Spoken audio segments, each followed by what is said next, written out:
at the moment. Maliki, obviously things are changing across Europe. Germany now saying they don't take any more immigrants in.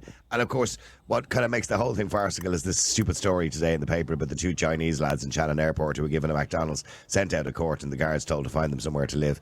It does make the whole thing a bit of a joke at this stage. Well, it's far from a joke, Niall, because this is a very serious issue where we're now the fools in Europe. We're now the people who are saying, everybody come here. Germany, France, right across Europe are saying, we've had enough of this nonsense.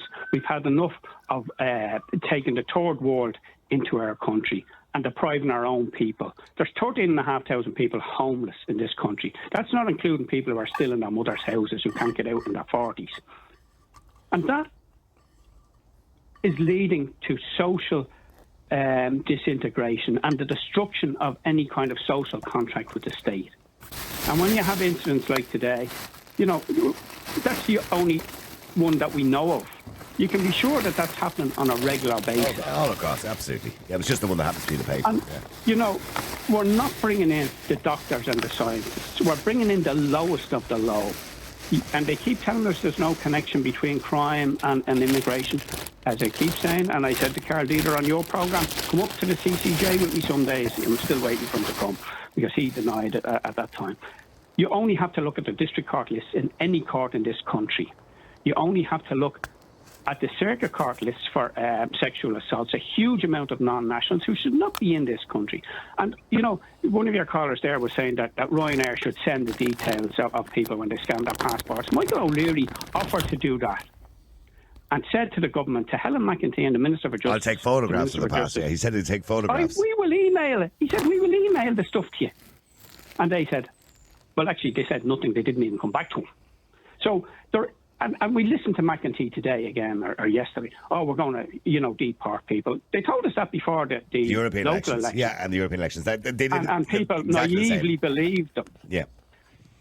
And this is where we're in an election cycle. That's the only reason they're even discussing these things and saying. I mean, I heard the fool that pretends to lead this country, that's beholden to Europe, Harris, on this morning, telling us, how people who argue against government policy and have a tricolour are besmirching the tricolour. I heard him telling us how he was going to have a sensible immigration policy. Fine Gael have been in power for 12 years.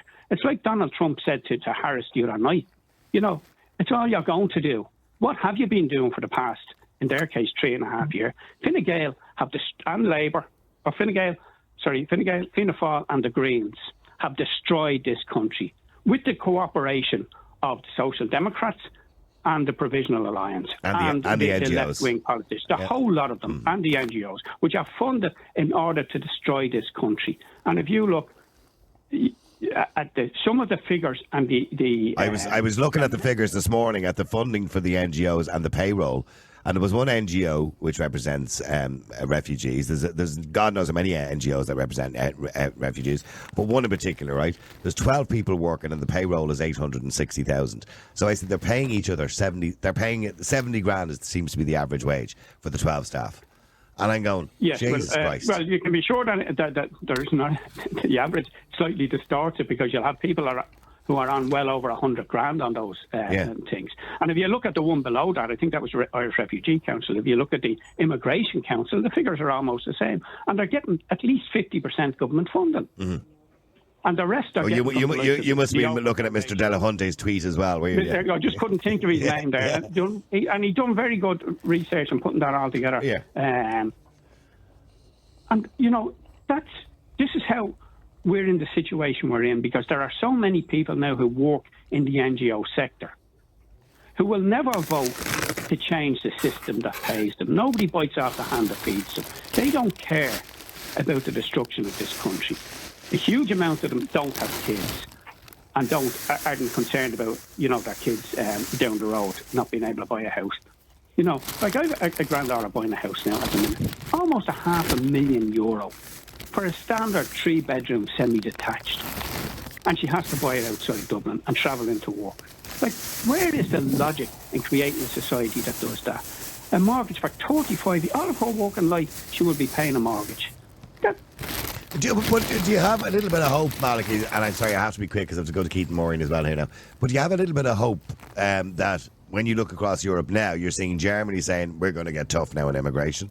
You know, you've seen Hungary busing people to Brussels. You've seen Poland more or less close the borders. You're seeing Geert Wilders also saying the same thing as well. So you're seeing a lot of countries now fighting back against Europe and the European project, as Eno Doherty called it earlier on, in relation to immigration. Does that give you some hope?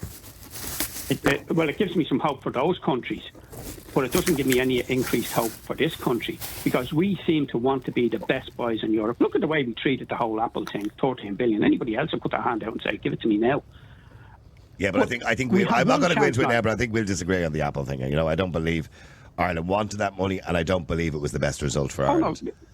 Well, those companies will be leaving this country anyway. Yeah. You know, after Trump is re-elected. But If we have one chance at this now. In November, hopefully it's November, and that people get up off their arse, get away from their keyboards, get out and campaign and vote for people who will at least try and bring change to this. Because if they don't, if people like me are not in the next Parliament, then it's over now.